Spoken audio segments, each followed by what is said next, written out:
Hello, everyone. This is Philosophy 67.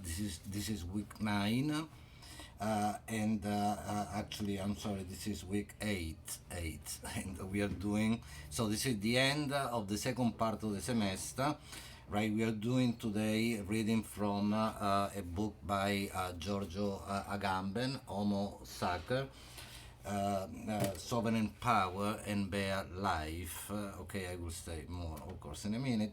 This is the end of part 2. Remember, part 1, 4 weeks, the first 4 weeks was on the idea precisely of sovereign power, and then the dialectical subversions that we saw: sovereign power, supreme power, which is also sovereign violence, and then we moved into part 2. This is the end of part 2. It is called capture and lines of flight, and then semicolon, right, the prison and the camp. So we did, well, in part 1 we started with Hobbes, Carl Schmitt, right? Hobbes, the Leviathan, sections from chapters from Leviathan, Carl Schmitt, on the question again, on the question of that will come back today, of the exception, the question of sovereign power, sovereignty, and also the exception. Then we did Hegel, the dialectical, right, subversion of right, the dialectic of so-called master and slave dialectic, then Karl Marx, and then we moved into the second section of the class. Precisely, we did a class on feminism, women's works, so-called. We read the Lacoste and James, Women and the Subversions of the Community. Then we read Silvia Federici from Caliban and the Witch. Then we moved into the question of colonialism and decolonization with Fanon. Especially the emphasis was on chapter 1 from the Wretched of the Earth, right, the chapter called Concerning Violence. Then we did in week 7, we spoke about the prison, slavery, and the prison. Especially we focused on and the prison extended to society as a whole. We focused on sections from Michel Foucault, right? His book Discipline and Punish, the birth of the prison, and also we touched on Angela Davis and her book, right? Are prisons obsolete? The two are connected, right?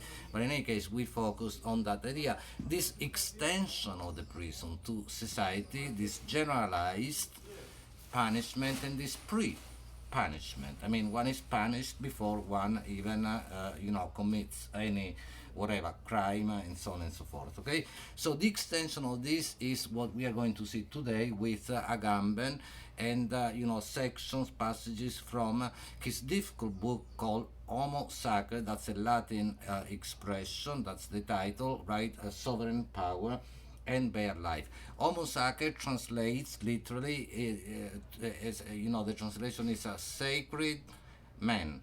Sacred man. However, it is a counterintuitive, really, meaning that you will keep in mind it's not what one might think sacred, like holy, something good, right? No. And I say this at the beginning. This is really, central in the whole book, the whole argument. Homo Sacer, which is a figure of Roman law, and it is the idea of, Homo Sacer is the life that can be taken at will, the person who can be killed and not sacrificed, right? So when, in other words, there is, killing that may happen, killing which may be physical, may also be, there are other dimensions as well, psychological, mental, but certainly also physical, right, to the point of terrible situations of, war and genocides and so on, when usually sovereign power, state power, or then also people in general, right, mobs and so on,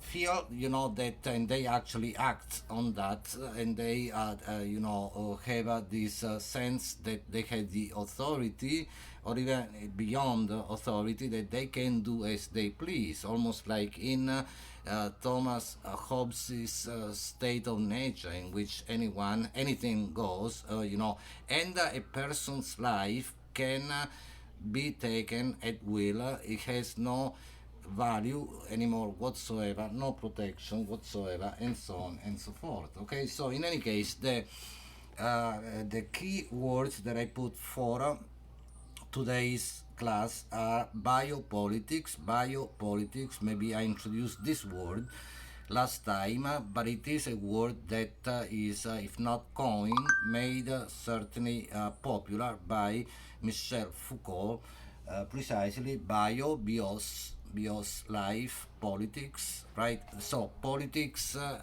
of life, politics applied to life. After all, that's what politics always is about. Although you will also find, I forgot my notebook, but you will find, just a moment,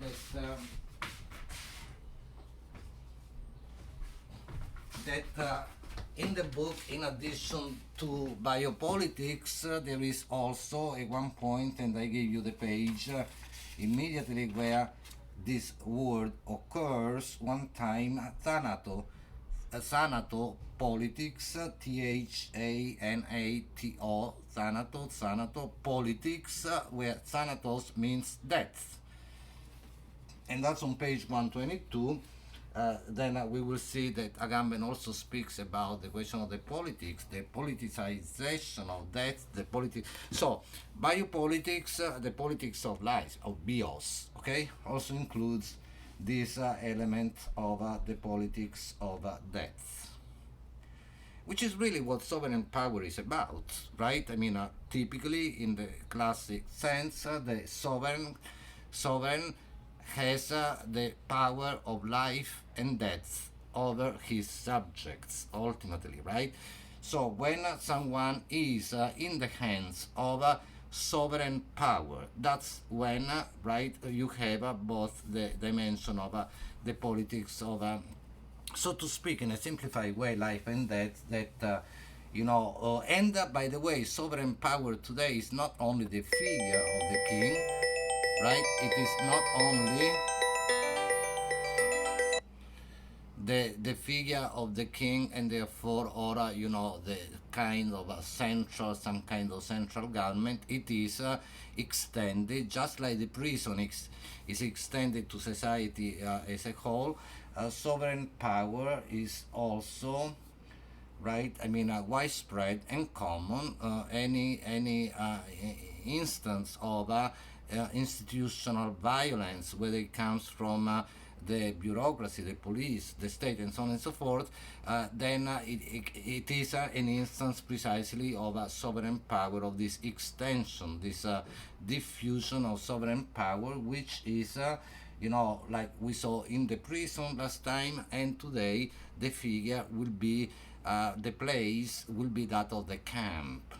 Instead of the prison, the camp, the concentration camp, the refugee camp, and so on and so forth. Okay, so but in any case, maybe I'm getting ahead of myself, but this is again biopolitics. Also, let me say that fundamentally the concept is that with modernity, in modernity, right, 18th, the 19th century, governments, right, governments had this need to control populations as a whole, right? I mean, and this is what we see already in Foucault, we saw last time, the control of populations, worldly, the world population increasing, right? I mean, this control, which has now come to full, if you will, fruition today, because when certainly Foucault was writing in the 70s, 1970s, and then Agamben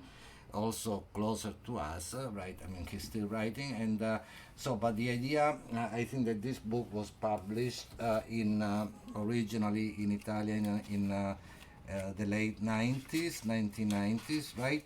I mean, in 1995, the original, then it was translated into English, but the idea uh, that we see today that we live in a society of control and a society of surveillance, today digital surveillance, and actually with the exception, the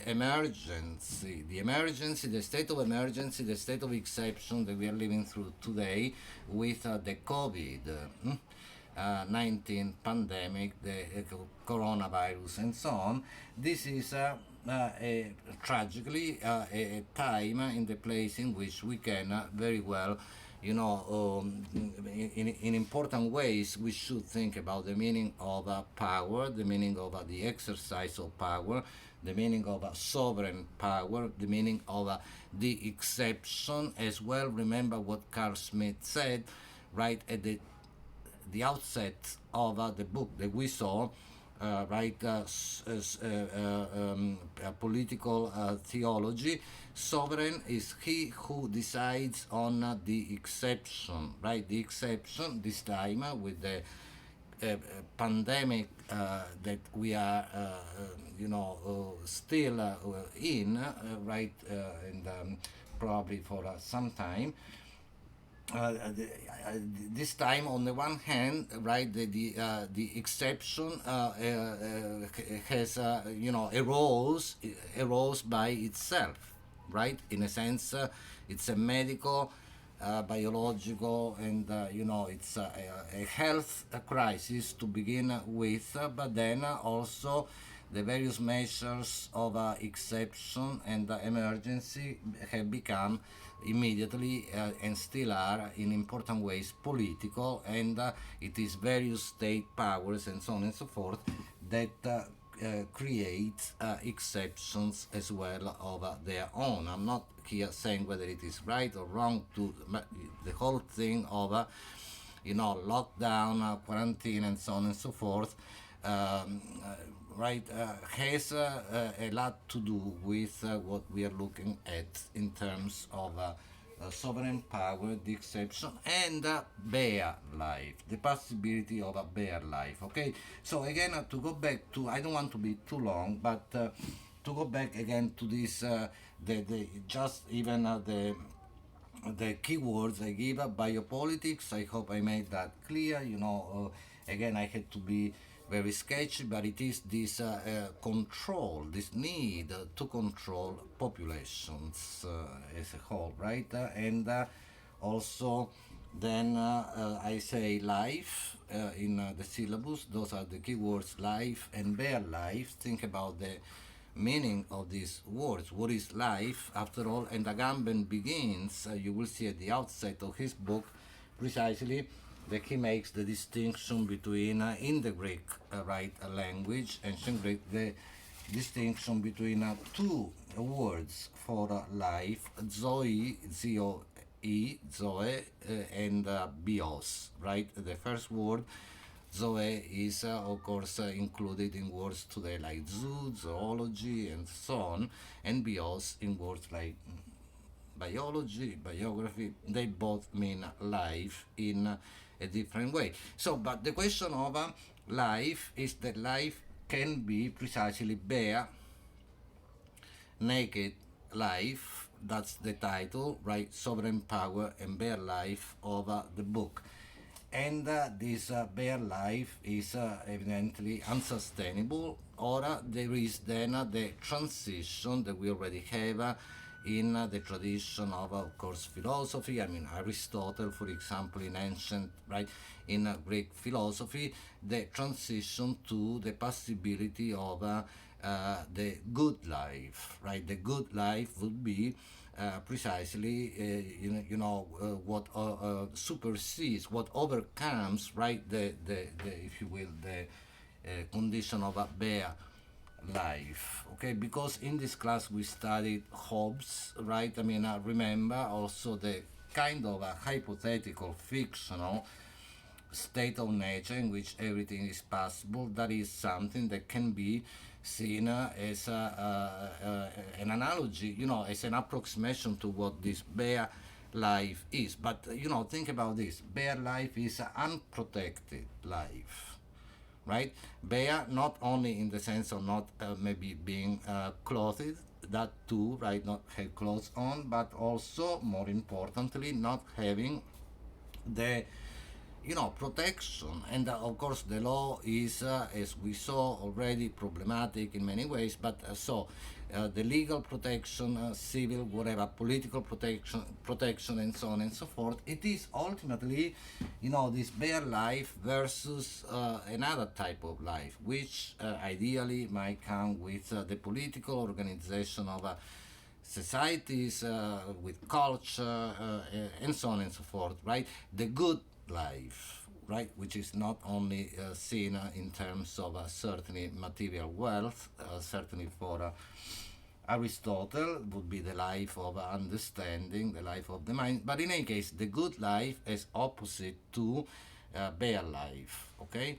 So, but we are looking at bare life in this actually kind of situation. The spectrum here is the two extremes are sovereign power on the one hand, and then a bare life on the other, right? I mean, they are both situations of, they are both in a sense borderline situation, borderline. I mean, sovereign power, the person, the people, sovereign power is such, the law, right, is the sovereign, let's put it this way, is usually understood to be either completely outside, we saw that in Hobbes and in Smith, or in the classic tradition, the king, again, and so on and so forth, having rights of life and death over his subjects, right, completely outside of the order of the law, or God, the highest sovereign, completely outside the order of creation, God who creates the world, but is also the lawmaker, right, and can suspend the law, create an exception, a state of emergency, can change the law, is outside of the law, right? Is not bound by the law, doesn't have to comply with the law, right? I mean, but in the more perhaps modern, so-called democratic sense, the sovereign is at the peak, right? I mean, in this kind of a borderline situation, inside and outside, both inside and outside of the law, the sovereign today is still, right? I mean,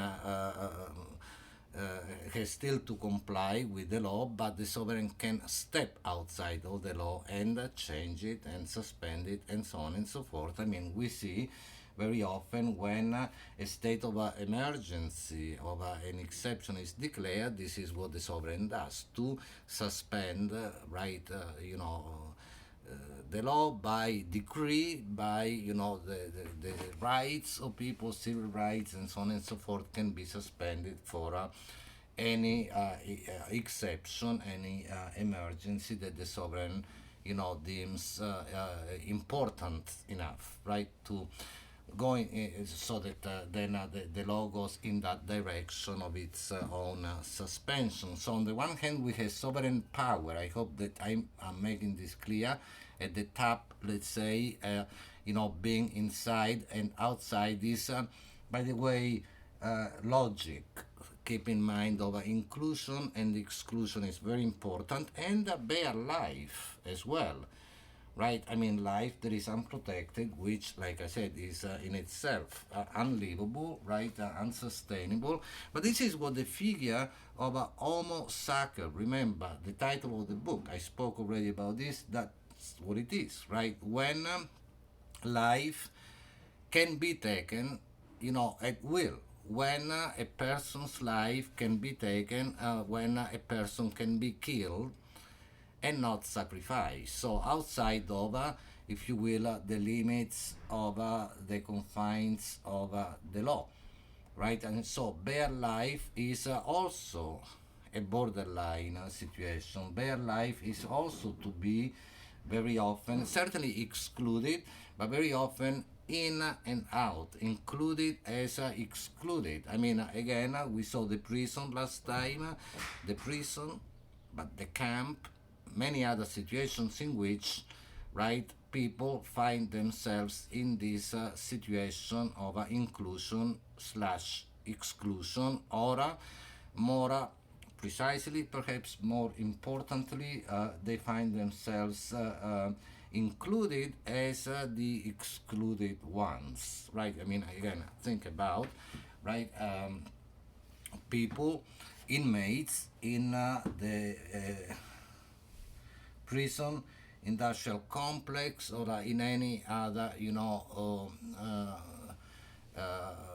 total institutionalization, right? I mean, again, the psychiatric hospital, the hospital, or the camp. The camp, the concentration camp, the extermination camp, that, is so important also in the book by Agamben, and tragically in history, right? Various times, and also the other formations of, the other situations whereby the camp, right, because of war, because of famine, because of whatever crisis, the refugees, right? I mean, or migrants and so on. People forced, or homelessness very often is also what creates this possibility that Agamben, right, the philosopher, highlights of the camp becoming the paradigm of modernity, right? The model, the main model, the paradigm of political modernity, okay? So, in any case, I spoke about, you will see the outset of the book, the distinction between Zoe and Bios, then the politicization of bare life. This is another aspect of precisely, this idea of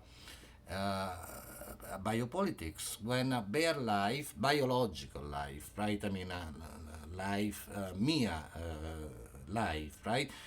Is becomes a question, an issue, a problem for politics. It becomes important, right? It has some kind of, politics is then interested in. I mean, it is included, bare life, included in the political, okay, discourse, the political realm. Okay, so in any case, I ask you, remember to do the journal entry, and this time is on Agamben. I ask you to write about these ideas, and I give you the pages that you had to read in the syllabus, and also, make sure that you look at, right, I mean, especially the highlighted sections or passages. At times read around my highlights, not don't just read the sections that are highlighted, but read more, read as much as you can. Like I said, it is difficult, okay? And I gave you some, just to guide your reading. For example, the logic of inclusion and exclusion. You find that already on page 7, for example, right? Where you have this question at the end. This is still the introduction, right? At the end of the first paragraph, what is the relation between politics and life? That's the very important question. Think about this, about the way in which we are governed. For example, I mean, what is the formation of political society, of course, is a very important topic for the class as such. We saw that we Hobbes, but when we did Hobbes, I also told you that was in the face-to-face situation that we still were in when I told you about the difference between Hobbes and Aristotle. How for Hobbes there is this transition, almost this crossing of right, a bridge, to put it metaphorically, from the state of nature in which anything goes, in which there is no law and therefore no justice, no injustice, right, nothing, no ethics, no society, and so on, to the emergence of the law, the emergence of a political society, of sovereignty, and so on and so forth,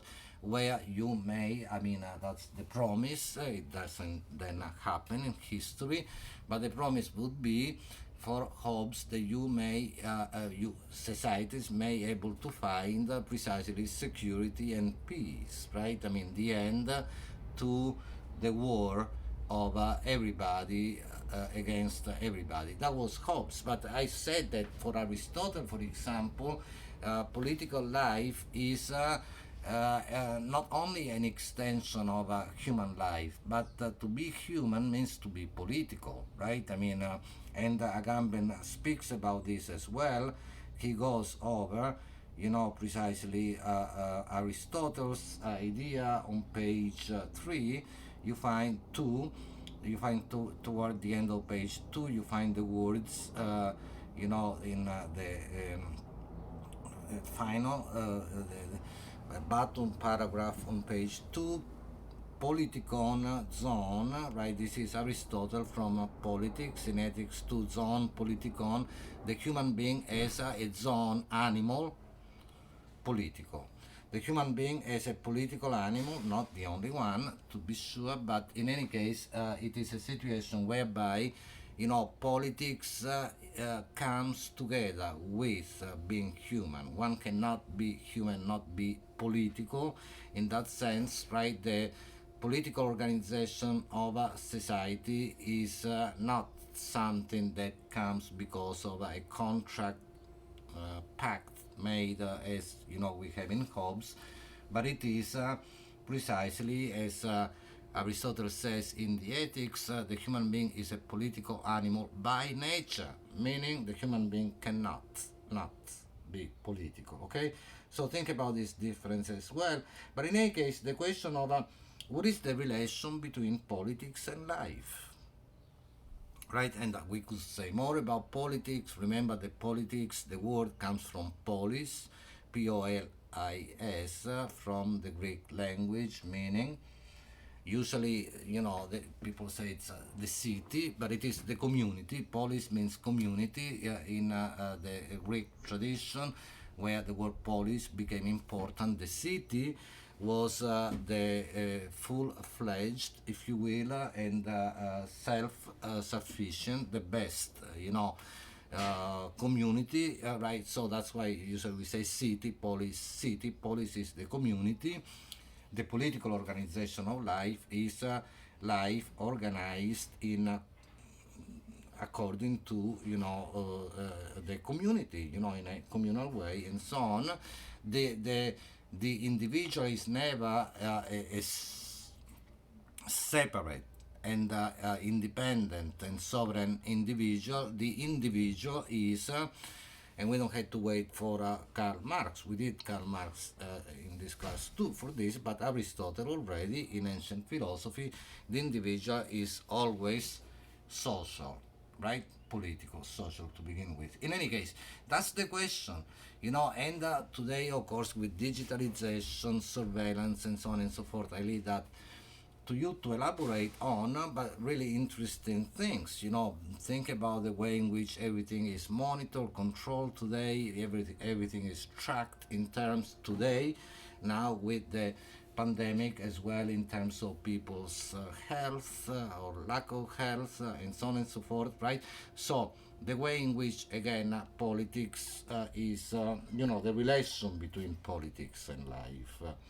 And then I'm reading, this is again still from page 7, I won't be able to read, but I want to read, call attention for you to some important points.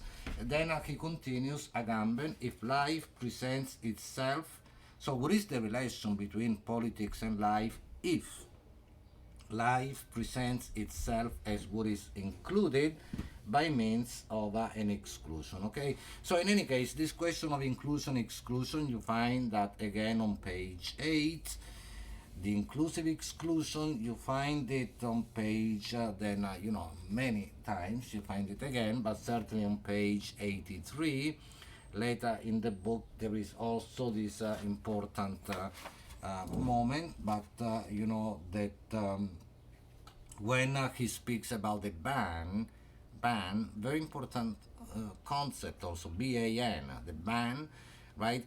Which is also included in the word abandonment, right? The abandoned one, there is a ban, and that's what homo sacer, the person whose life can be taken at will, the person who can be killed and not sacrificed. That's what really illustrates this idea of the man, and also, of ultimately this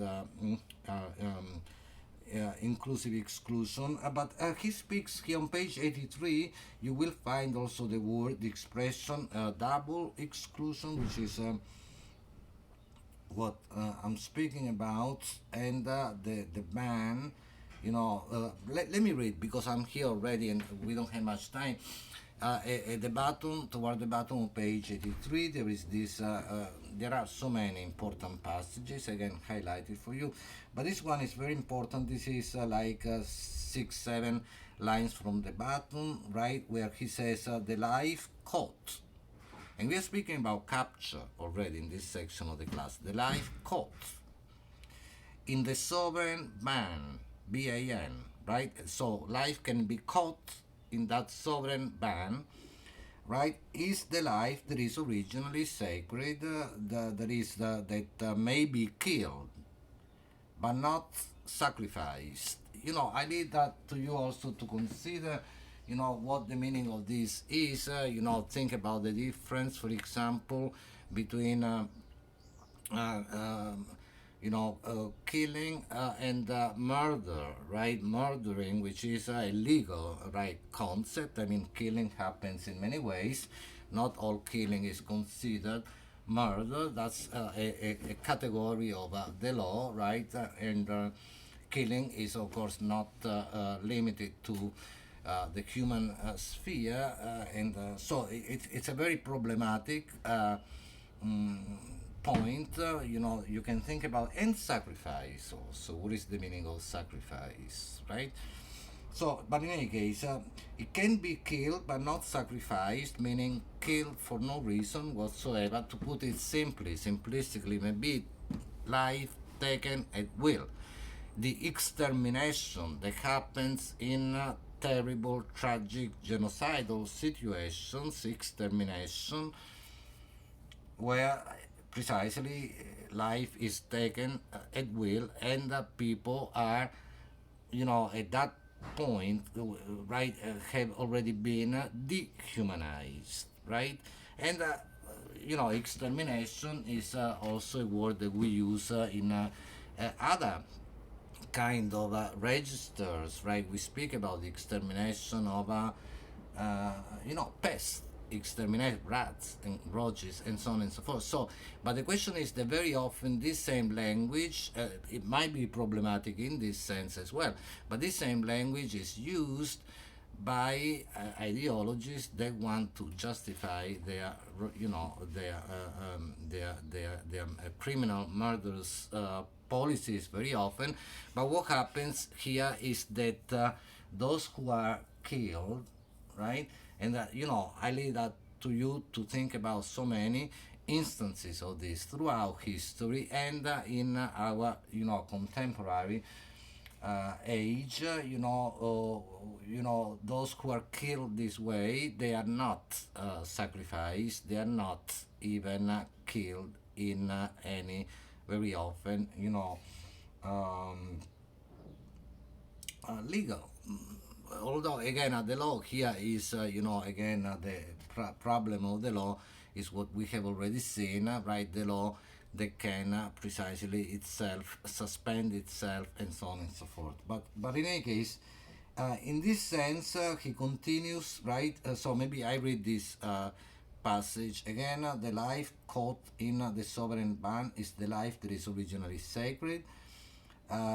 That may be killed but not sacrificed, and in this sense, the production of a bare life is the originary activity of sovereignty. Okay, I mean, sovereignty produces also bare life. But in any case, you will find the question of another very important point, and again, this is already getting longer I wanted it to be, but the question of the exception that I mentioned already, and in particular when the exception becomes the rule, the norm, right? Which is very important, which has happened throughout history many times, and it is perhaps happening as we speak with the terrible unfolding catastrophic, right, crisis due to the pandemic. But in any case, you find this idea of the exception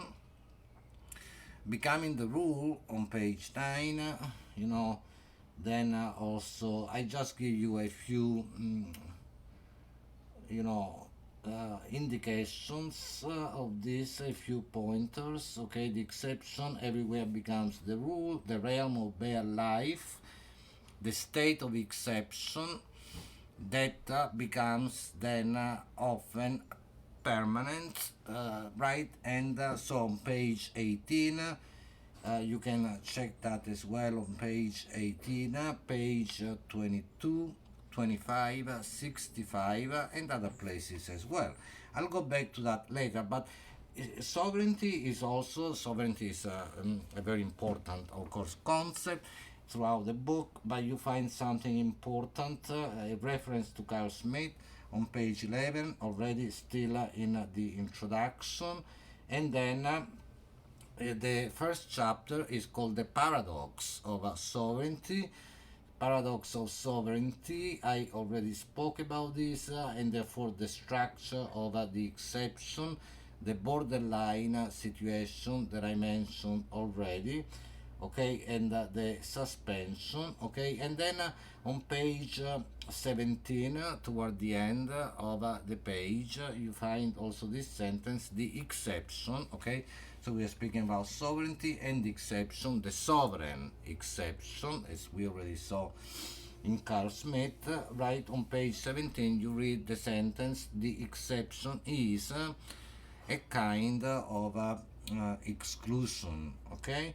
And then again page 18 about the exception, and it is he speaks toward the end of the page of again the paradox of sovereignty, which is also the paradox of bare life. It is a threshold. He uses the word that is used again and again, but you know, on page 20 he says in an explicit way how there is this need to go beyond the model inherited by Foucault, because he's been, Agamben, influenced by Foucault over the model of the prison, and look also at the question precisely of the camp that he's doing. Okay, so then again still the question of the exception and the rule that becomes the rule on page 22. Again you find that as well on page but throughout this, you know, this chapter for sure, page 25 again, maybe I already gave you the pages, right? The exception is, that's the top of page 25, what cannot be included in the whole of which it is a member, and cannot be a member of the whole in which it is always already included. And then briefly, just, you know, but again you find this over and over again, but page 65 there is perhaps also an important you know, passage about the exception that becomes the rule, with you know, a reference to Walter Benjamin that we had not really studied in this class, but you know, you can check his name, Google, okay, Walter Benjamin, right? Who in an essay called Critique of Violence, very important, that I teach in another class as well, you know, speaks about this, of the exception in a way that is in a kind of debate actually with Carl Smith, you know, and he speaks about the idea Benjamin, Walter Benjamin, of precisely what Agamben is saying, of the exception becoming the norm, becoming the rule, okay? And Agamben says on page 65, the violence that Benjamin, right, Walter Benjamin, defines as divine I can't go into that, but he has this concept of divine violence, is instead situated in a zone in which it is no longer possible to distinguish between exception and rule. So, in any case, then he speaks about, like I said, the camp on page 20, page 20, the camp, the concentration camp, and then there is the whole section called the camp as a paradigm of the camp as paradigm, the camp as biopolitical paradigm of modernity, of the modern, that begins on page 119. Okay, so very important section as well. And then that's the whole part that you should read, the abandonment, the ban that I already spoke about. Then there are maybe a few other, because I want to start wrapping up, but maybe a few other passages that I want to call attention to, and then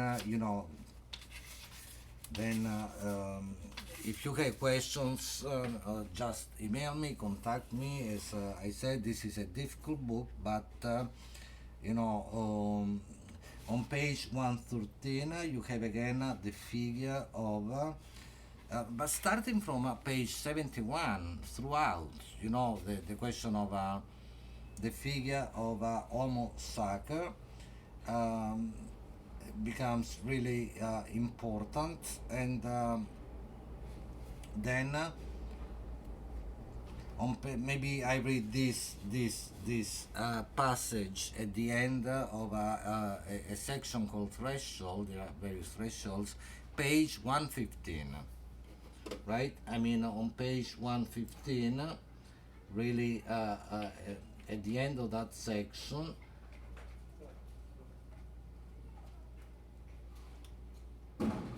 there is this passage that I want to, first of all, on page 113, like I was saying, at the end of page 113, you read the words, Homo sacer is unsacrificed bull, that I said cannot be sacrificed, yet he may nevertheless be killed by anyone. This is what the Homo sacer, when one's life is reduced to bare life, this is what happens to Homo sacer, that Homo sacer is the person precisely that can be killed by everyone. Something that, again, tragically, has happened throughout history, is happening today.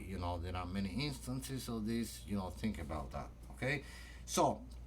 And Agamben says, and maybe I close here because there would be so much more to say, but maybe I say a few more words. But the end of page, the section of page 115 says, if today there is no longer any one clear figure of the sacred man, it is perhaps because we are all virtually homines sacri, which is the plural for Homo sacer. We are all virtually,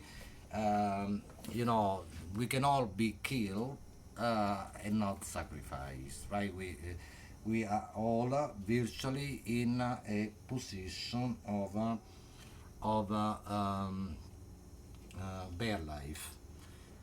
Virtually, potentially, right? That's what virtually means, right? I mean, and on page 106, there is also very interesting. I want to just, point that out to you, relation to and mentioning of Hobbes and that we studied, and the so-called state of nature. I spoke about thanatopolitics on page 122, right? And so the whole idea of the politicization of death, which is also very,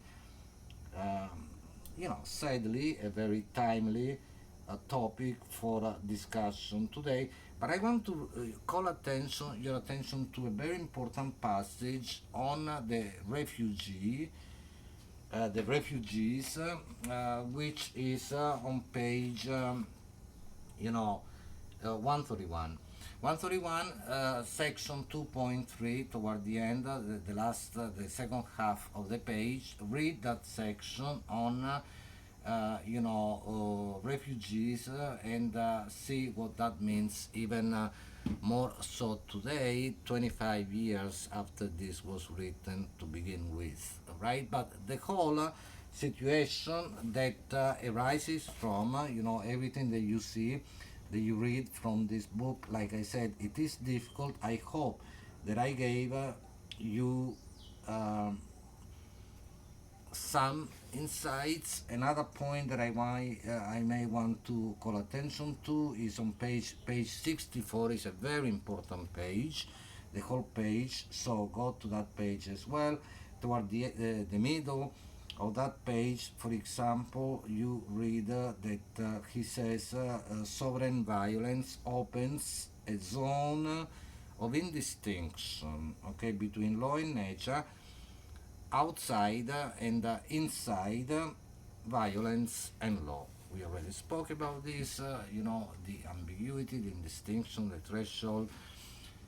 Write something about these ideas and also link this to what we saw about the prison, and also think about what it means to say, because ultimately it is the same, whether the prison is extended to society as a whole or the camp has become virtually a possibility for everybody, right? I mean, natural disasters also create the conditions for the camp, for a situation that might be an emergency situation, an exception, and then becomes permanent because maybe there is no political will, for example, to rebuild or improve and so on the infrastructure and so on and so forth.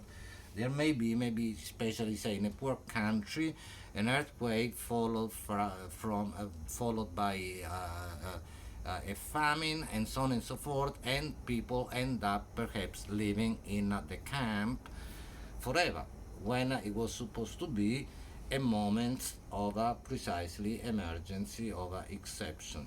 Think about this important thing, what it means to say when the exception becomes the norm, the prison is extended, the camp becomes a possibility virtually, potentially for everybody. The camp becomes the model, the paradigm, okay?